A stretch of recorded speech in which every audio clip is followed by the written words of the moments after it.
today I just want to look at a few basics. Kihon, the word Kihon. I think there's a Kihon with a capital letter and Kihon with a lowercase letter. And Kihon with a capital letter is what we understand as the 30 basics that we do as a regular part of training. We do middle punch, upper punch, aguchi, back fists, shituski, elbows, knife hands, boom. There's 30 of them, upper blocks, boom, all the blocks, and then the kicks. There's a total of 30. And so that's what I call the capital K, Kihon. But Kihon, as a translation of the word, simply means the foundation or the fundamentals.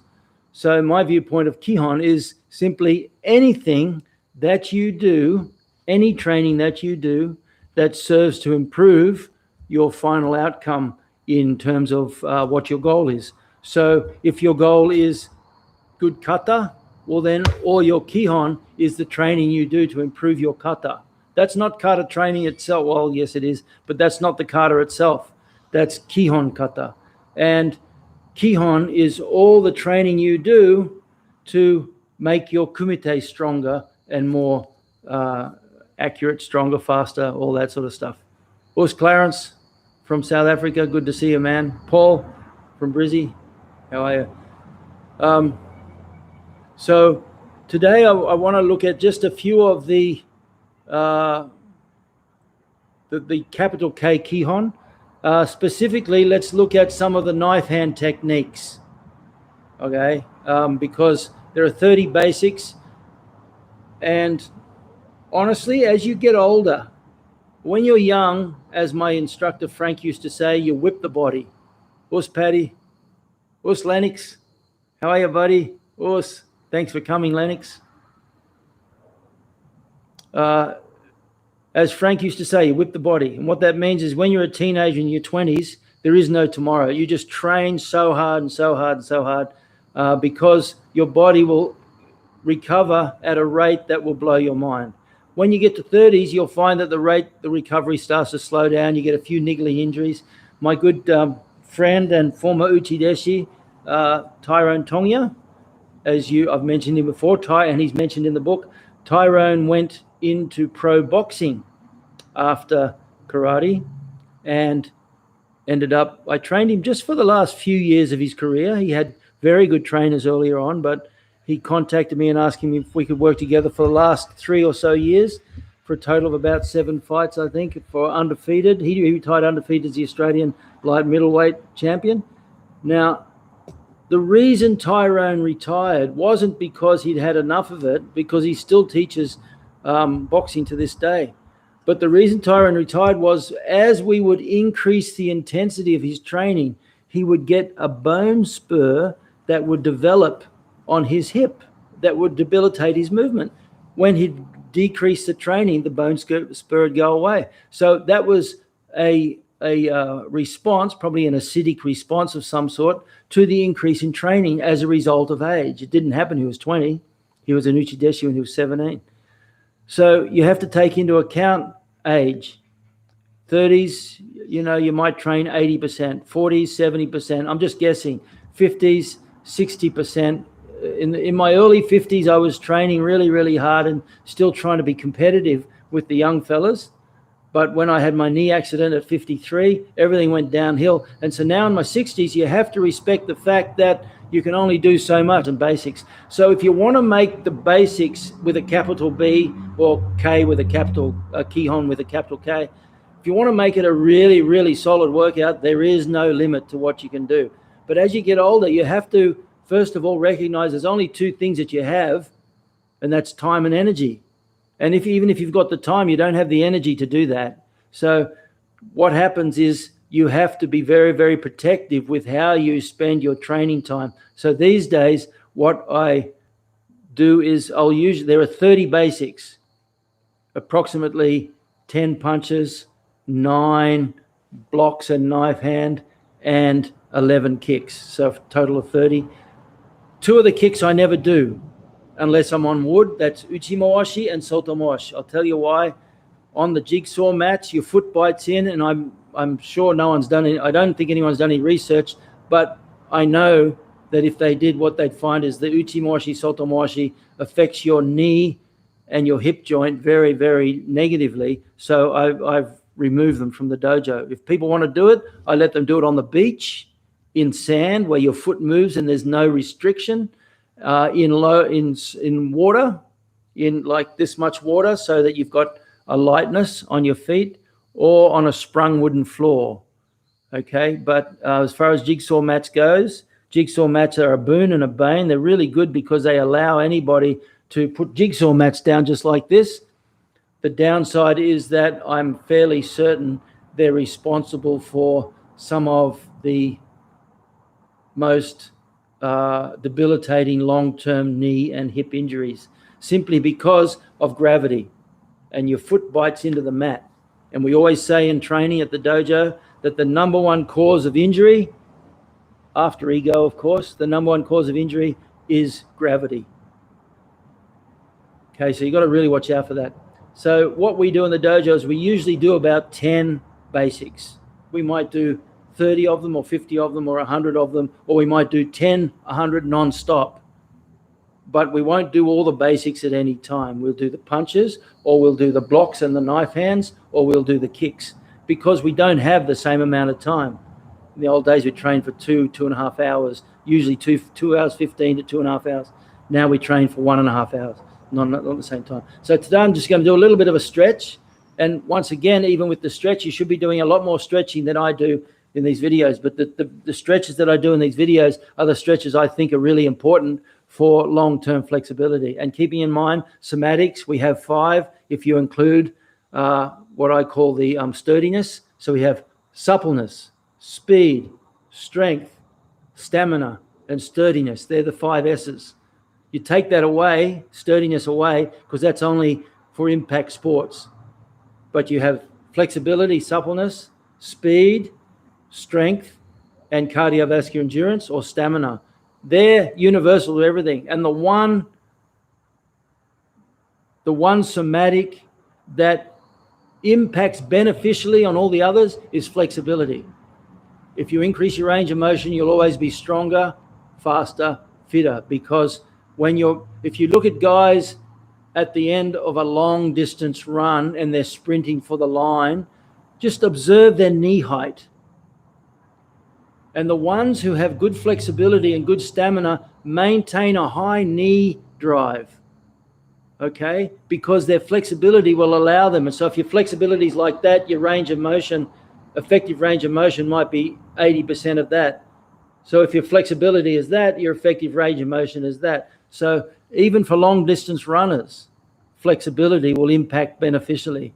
Now, I know there's a lot of talk, because I work with some of the footy teams, and there's a lot of talk about how flexibility can impact negatively, and I've never found any evidence to that. I've found plenty of scientific papers that say it, but not one of them that I've read actually says anything meaningful. I think their theories, their hypotheses are very, very wrong, because the nature of the research that they do.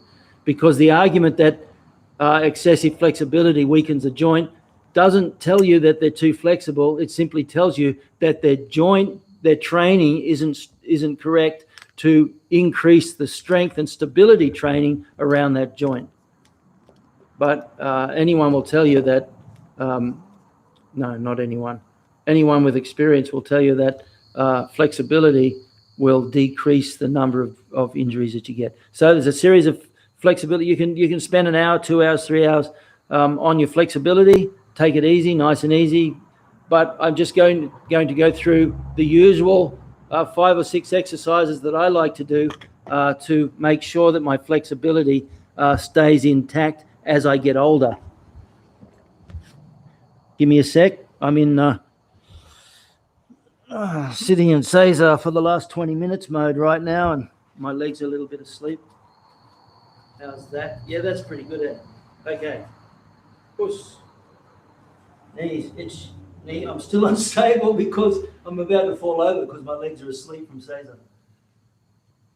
And squatting. Notice I like to have my feet parallel, but if you watch my feet, because I'm not fully flexible, as I go down, my feet will turn out. But if I'm more flexible, I can keep my feet flat like that. And one of the things you can do, you get something like this, which is the edge of a jigsaw mat, and you put your heels on that. So you see, with my feet, with my heels on that elevated surface, now when I squat down, I'm getting the pins and needles in my feet. Now when I squat down, that allows me, you notice, to keep my feet parallel. Because you need less flexibility when your heels are elevated. So if you want, you can do that, then over time, lessen the height. You know, you can do it with a folded towel, and then fold the towel less until you have nothing under your heels. So when you get up, if I was to take that away now, if you watch my heels, watch my feet, as I squat down, look, I can feel it, they'll turn slightly. Well, that's flexibility. So you need to work that flexibility as well. Okay, but we squat down. Try to keep the hands down if you can. Stretch out. If you can get your hands flat on the ground like I can, that's great. But if you can't, it doesn't matter. Hold here, hold there. Go to your own height. But remember, use the breath to count. So hold it down, breathe in to the count of 1 breath, 2 breaths, 3 breaths, 4. And you'll find that around 5 or 6 breaths, there's a really nice release. And it'll just go, oh, oh, and you'll feel that release. Okay, squatting down. Try to get the head up there and your butt down. And then back up again.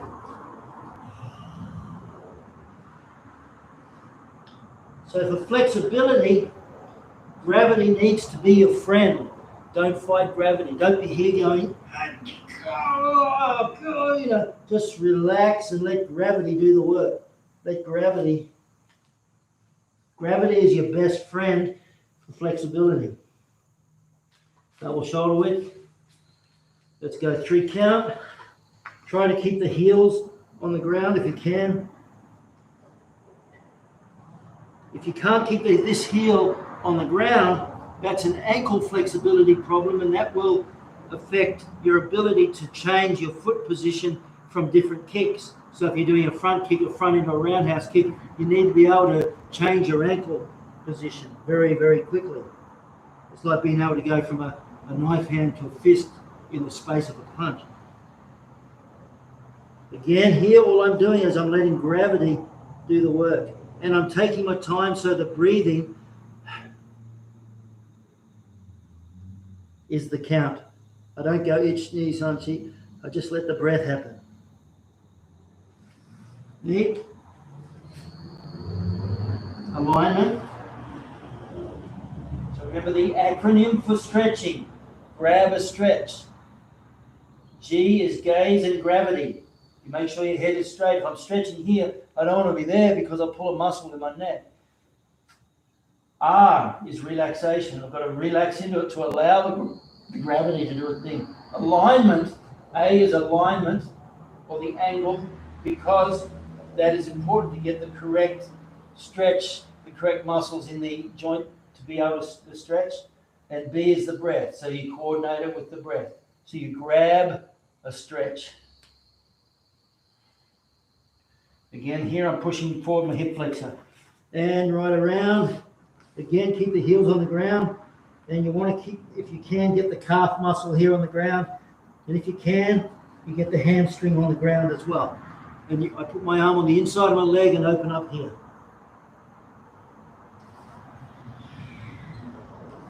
It's very easy here to fight gravity. You kind of hold on. But you just relax and let gravity do the work. Switch sides.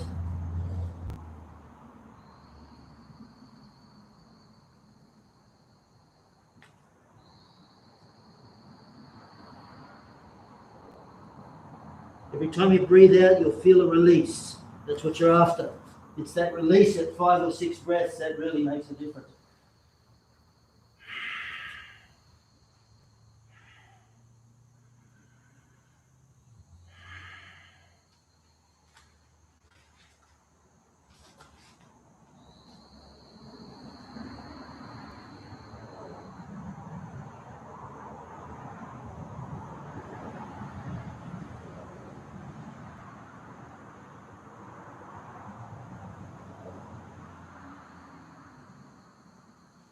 And Skodach.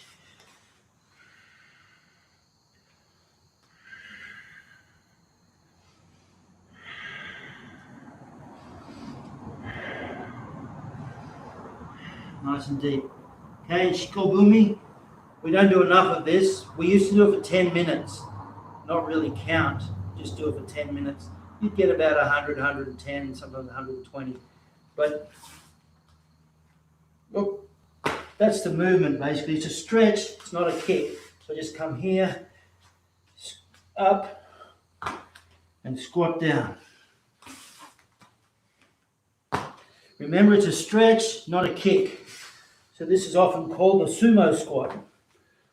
There, and this is the stretch. This is the exercise that the sumo wrestlers practice as they, and they're big boys, but they're very flexible. Neck straight.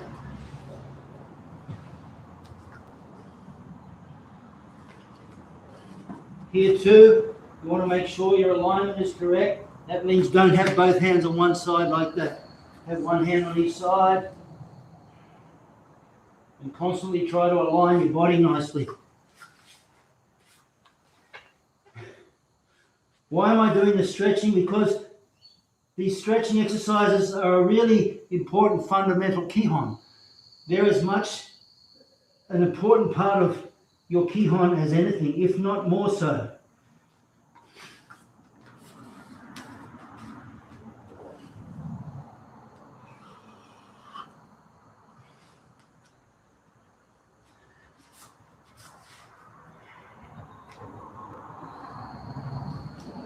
Right and left. Again, coordinating your breathing.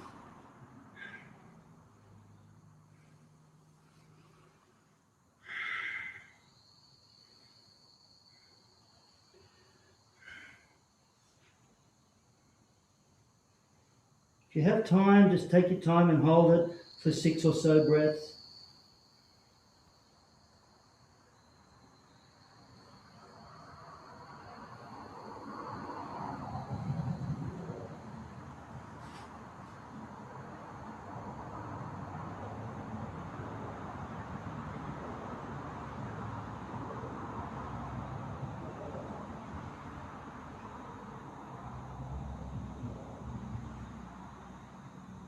And one thing I like to do, especially in this stretch, if I'm going forward here, I like to spider fingers like that when I breathe in, not breathe out.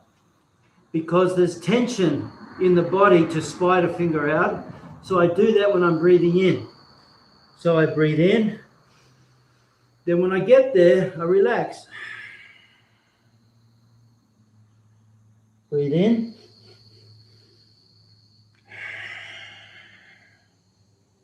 Relax. Breathe in.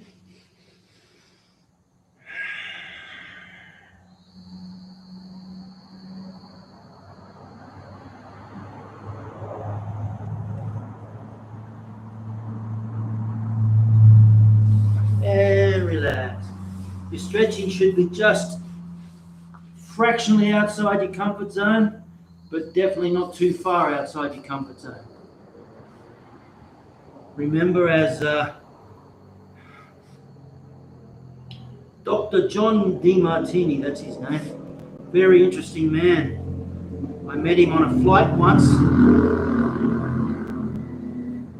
He was in that famous or infamous, depends which way you want to look at it, that famous book called The Secret.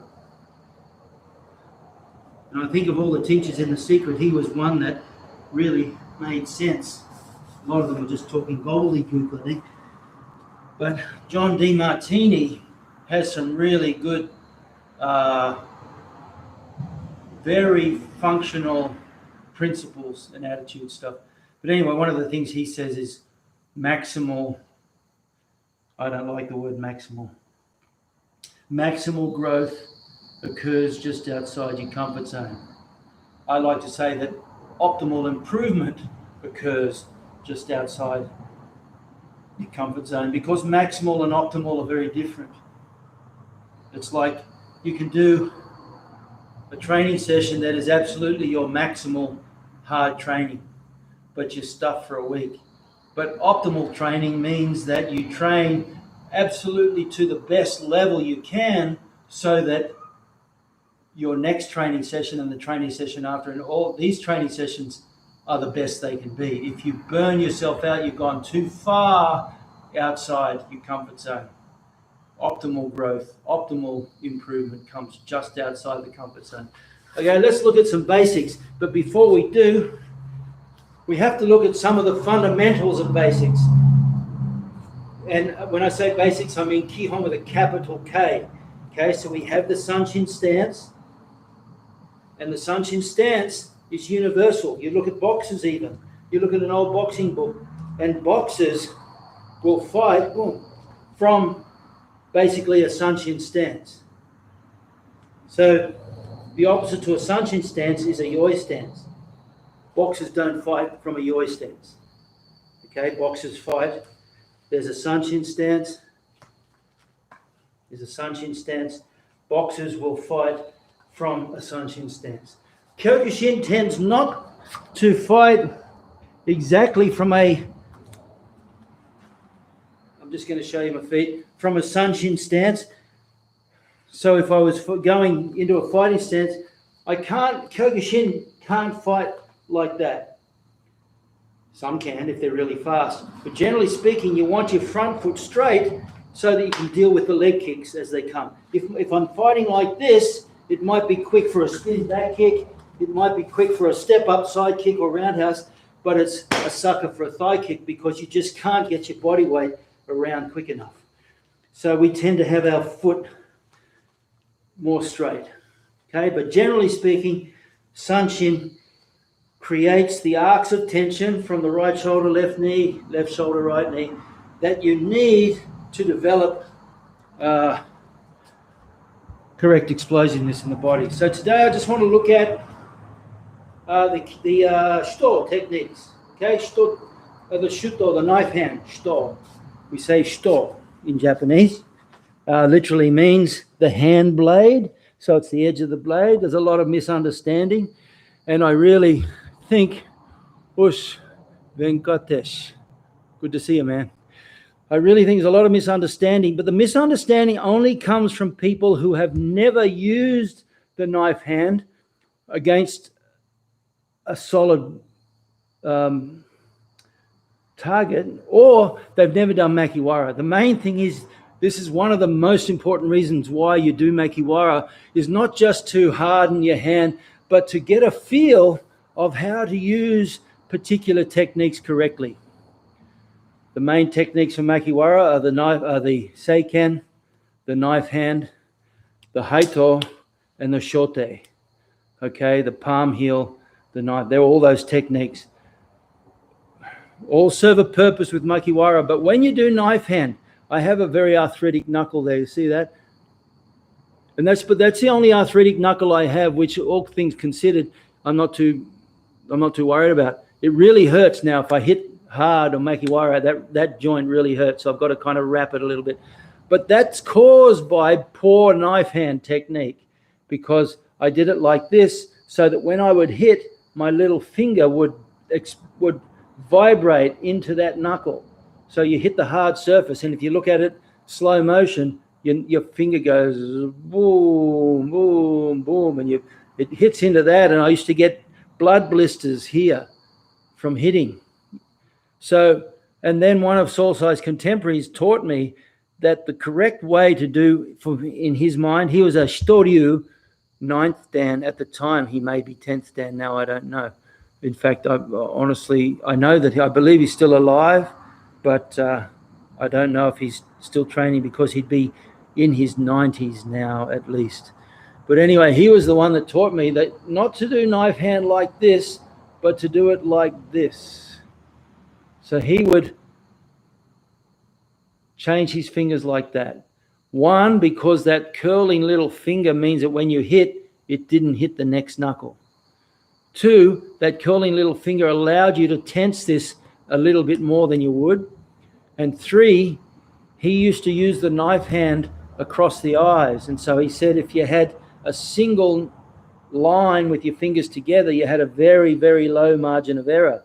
So if I'm heading for the eyes and all they did was drop their head, you'd miss. But he said by doing that, you increase the margin of error. So now I've gone from a target that big to a target that big. So now when he'd do it across the eyes, even if they drop their head, it'd still get it with one of the fingers. That was a very, very interesting comment that only comes from someone who's experienced in using that technique. So anyway, the knife hand, you've got to learn to relax but tense at the same time. So just keep that in mind. Try it out next time you work Makiwara or next time you work against a hard target, is just let your fingers fold like that rather than have them straight.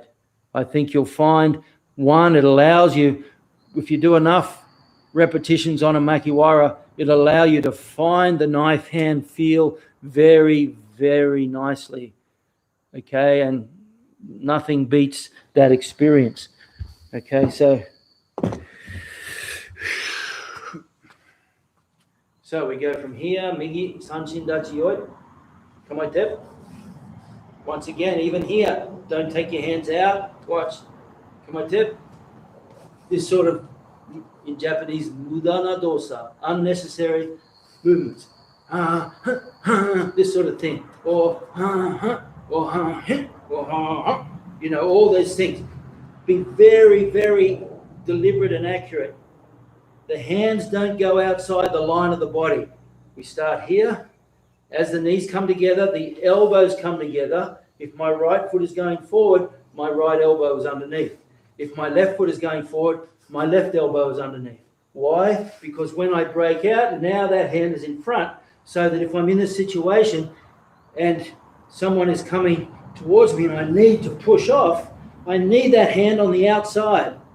I can't have it on the inside because you get caught up. If they are able to get hold of this arm and push it up, then you're stuck. But if they push this one up, because it's on the outside and that shoulder's forward, you can change angles a lot easier. So it's a minor detail, but a very important one. Right foot forward means right hand goes underneath. And then as it comes out, the elbows stay in. The hands, depends on style, but for Kyokushin, it's also taught that the wrist is shoulder height. So the hands then are the height of the head. So that if you have the wrist at shoulder height there, the hands are high enough but low enough so they can cover everything. Here, in that position, we take the Shuto, Ganmen Uchi. So we strike the temple or the neck or even under the ear or even the face when we're hitting from the side. Notice the elbow comes as far back as you can and the other hand comes under the armpit. I'm just going to go through the knife hand basics. That's all I want to do, but I want you to pay really close attention to the small detail. It's very important. Stance always stays strong. The striking hand comes behind, so you almost don't see my elbow when I do it. One, this hand comes across the body, so the neck is covered by the shoulder. Then this arm pulls back, and the other hand comes round horizontally and finishes in line with the opposite side temple. One. Notice my back elbow goes behind. I don't do this. Bring it from in front. I wind it. Why do I do that? Look at the arc of tension that I'm building up from this knee to this shoulder, from this knee to this shoulder. So by bringing the elbow behind, look at that arc of tension right across there, like that. Across the body, across.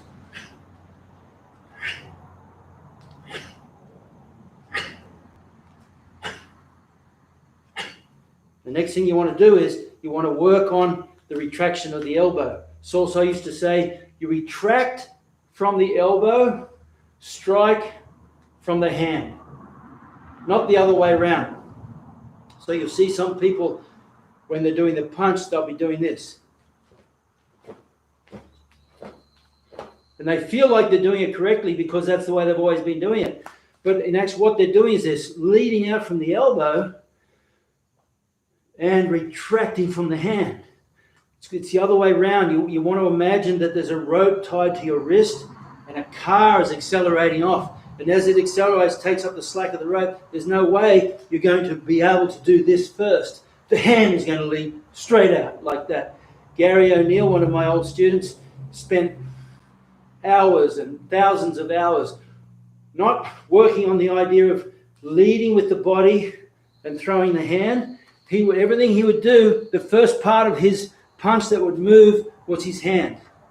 So instead of going step, step, step, step, step, step, bang, he would actually be going, the hand would lead and his body would follow. Now, I know it looks like it's wrong, it's not going to work, but it worked, okay, because it meant that his opponent, especially in close range, when he's hitting here, doing this sort of thing, his opponent didn't even see the punch coming before it was too late.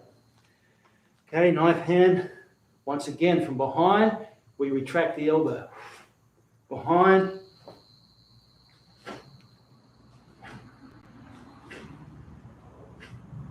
Okay, sakotsu, collarbone Japanese. Sakotsuchi, clavicle. Down. So once again, look, the setup is basically the same. Knife hand to the temple, knife hand to the collarbone. So they're almost exactly the same. We're just changing the angle. I've only ever broken one bone in my whole body, my whole life, and that was my clavicle. I had a bicycle accident, I ran into the back of a truck.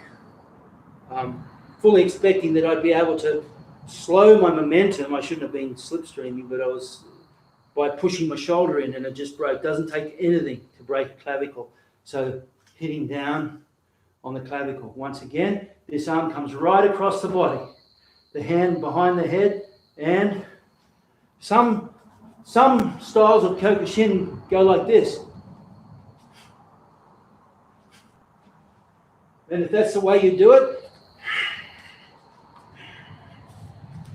I get that feeling from Shitomo Oshiyuke. But if you want to do it as part of your basics, that's fine. I personally don't think it's good for the shoulders. I think the way Sosai taught it, from here, and then that arc of tension from the elbow to the knee is what pulls the arm down strongly. One,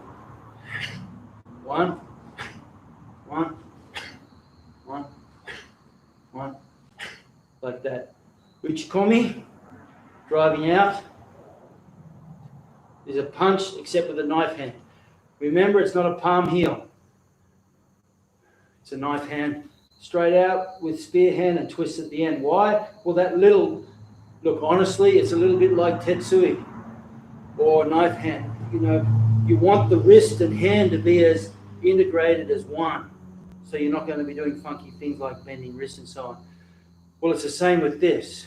I'd say if you're going to use it, you'd be coming with the hand already in position.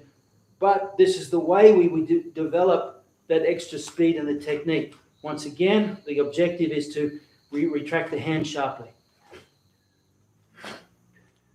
Another important thing is what's this mudana dosa? What's this? Ah, I love these basics.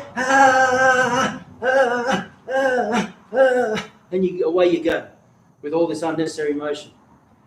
First golden rule is you have a center axis here and a center axis here. You want that center axis to remain unchanged and your head remaining still, like it's sitting like it's an apple on top of a stick. There, you don't want to go here, here. You want to keep the head as still.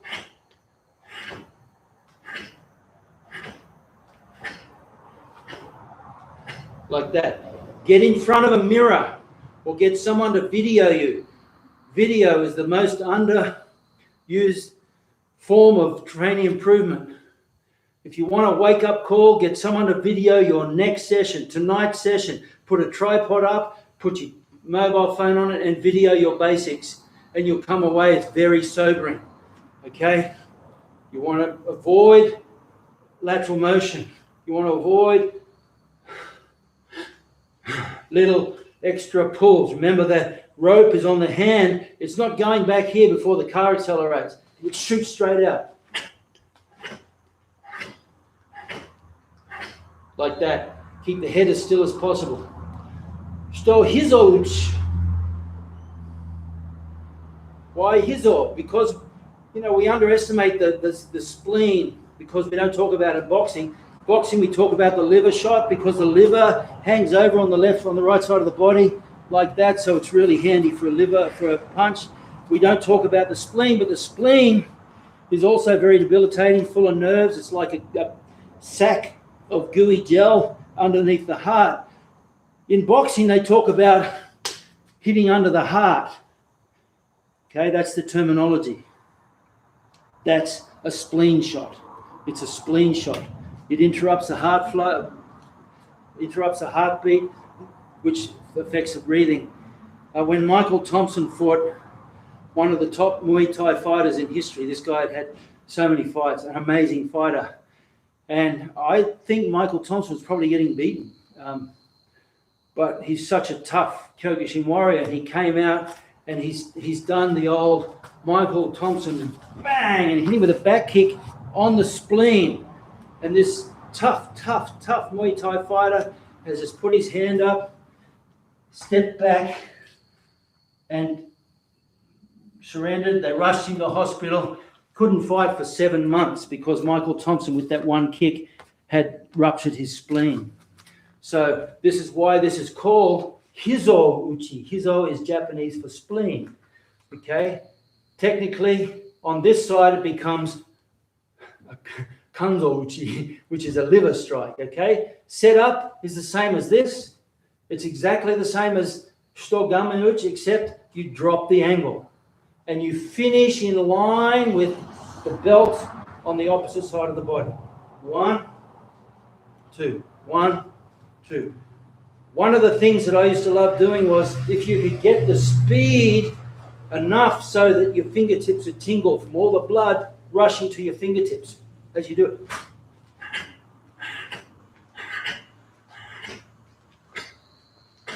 So you want to come from here, behind the head, retract, arc of tension from elbow, shoulder to this knee, and you drop it across. You hit here, but your point of focus is there. It's like golf.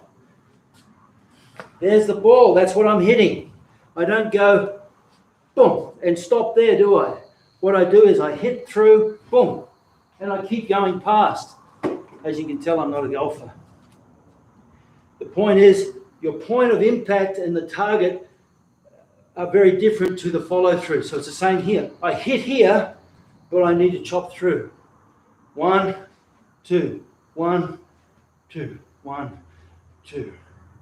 Okay, Kubi-uchi, I think probably one of the most valuable techniques in the Kihon group, simply because it's very good for self-defense. You're covering, boom, they're throwing punches at you and everything.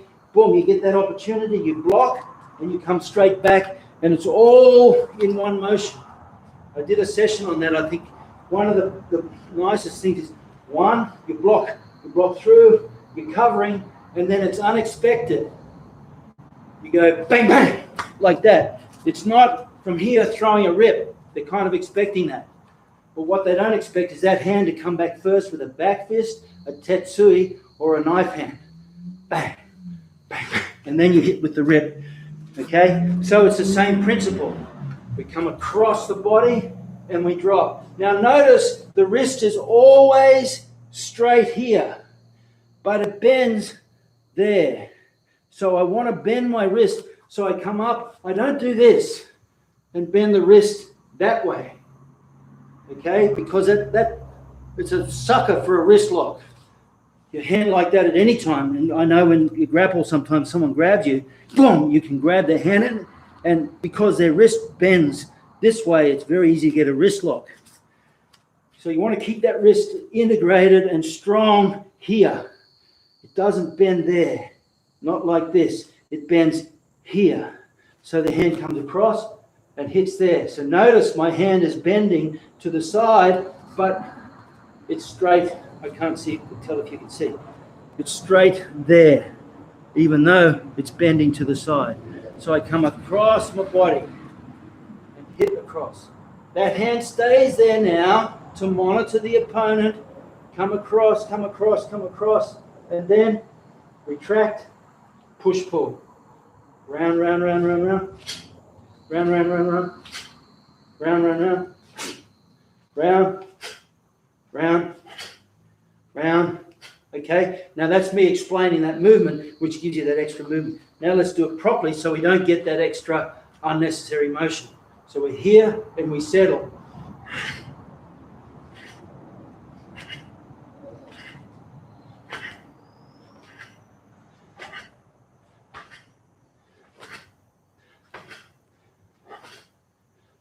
Okay, now, as you get older, and I can tell you this from my experience, your technique gets worse and you're just not aware of it. So it's really important that you have someone you can trust.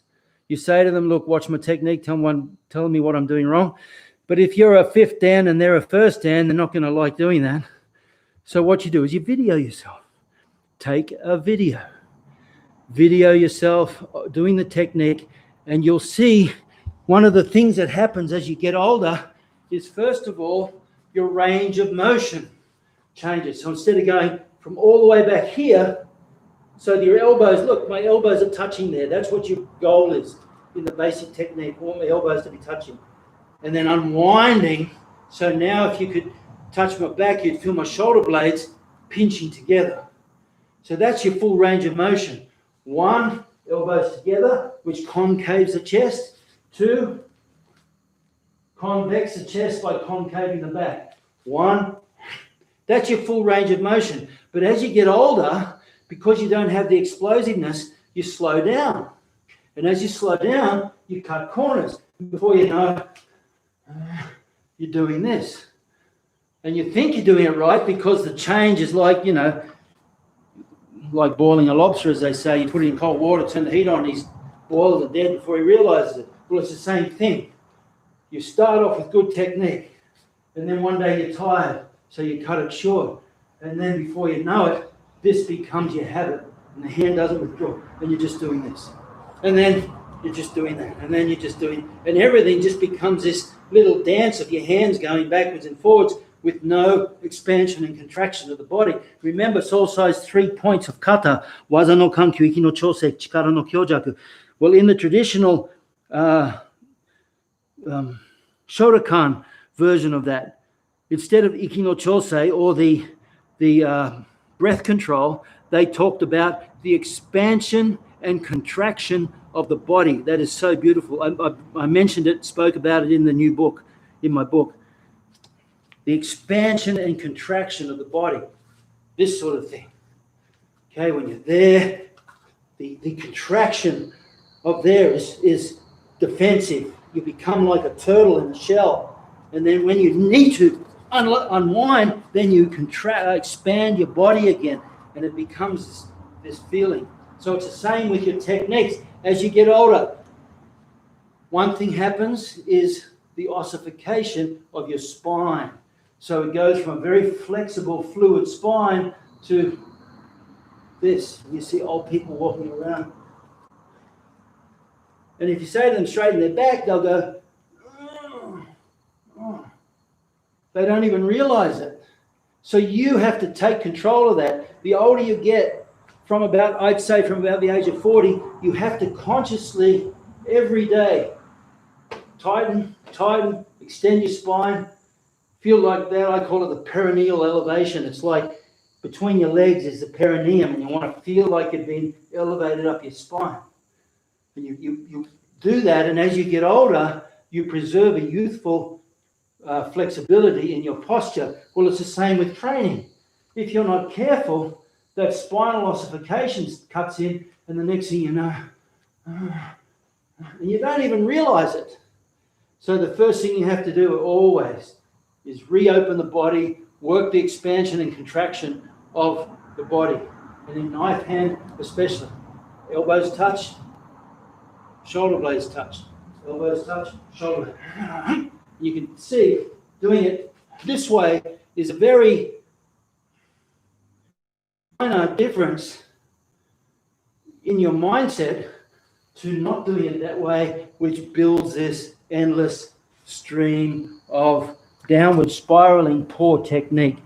So there's some principles of basics, Kihon with a capital K. Good on you, Patty. Look, I'll wind it up there. Once again, I appreciate everybody coming along. I hope that that's beneficial. Remember, knife hand. You've got to work the Akiwara. If you're in Australia, you've got the Melaleuca tree with the paper bark. They're really good Akiwara. You've got to work. Don't forget to go to that. I've got a Akiwara video in my YouTube videos. You can check that out. It's really interesting. But knife hands, good posture, good stance, good breathing. Everything comes from flexibility. Always, and I don't just mean flexibility in the hips and legs. I also mean flexibility through the shoulders and spine. Keep your spine and shoulders flexible, and you'll always have a very youthful posture. And that's probably more important than hip and knee flexibility. How do I counter my body from Shuto strikes to your solar plex? Do you mean how do you defend? Suhas, I'm not really sure what you mean. Do you mean how do you deal with Shuto strikes to your solar plexus? You got to work. You got to find a training partner. Here's two things you can do. Lots of twisting sit-ups. So you don't even have to do sit-ups. You can almost do this sort of thing. I'm going to use a weight here to simulate having a partner here. So you have a weight or a partner, and you put your feet under there. See that? And then you come up and you work twisters like that. Or you can even throw punches. And you work your way back to the ground. And back up. And you do that so that you develop the muscle around the solar plexus. Of course, everyone tells you that you can't really protect the solar plexus, and to a very high degree it's true. But there are plenty of people out there who can take a good shot to the solar plexus. So what you've got to do is work that. Okay, and the next best way to do it is get a partner and exchange punches. Start off light, 1, 2, 3, because what that will give you is not just the sturdiness factor, the sturdiness somatic, but it'll give you the impact resilience through timing and breath. So you get to time the opponent's punch as you do it so that you get harder and harder around that area. I was saying, here. She was the one that told me about your dojo in Massachusetts. I'll definitely let Shihan know that I talk to you. Thank you. Please do. And please give my love to Vera. She holds a very special place in my heart because when I wrote my book, my first edition, Vera was Solsai's secretary. And so it was Vera who came down and informed me that Solsai had written a foreword for the book. And so, of course, that was very important to me. So anyway, Patreon family, thank you very much. I'm really, really appreciative, and I'm working on some beautiful stuff as always. Thanks everybody for coming along, and I look forward to seeing you next week. The book, make sure you get your book, get your copy. They're selling like hotcakes, which I'm very happy to say. So there's the website, get along, order. If you're in Australia, contact me directly. There's the Australian account if anyone wants it. Thank you guys, appreciate you all coming along, and I look forward to seeing you next week.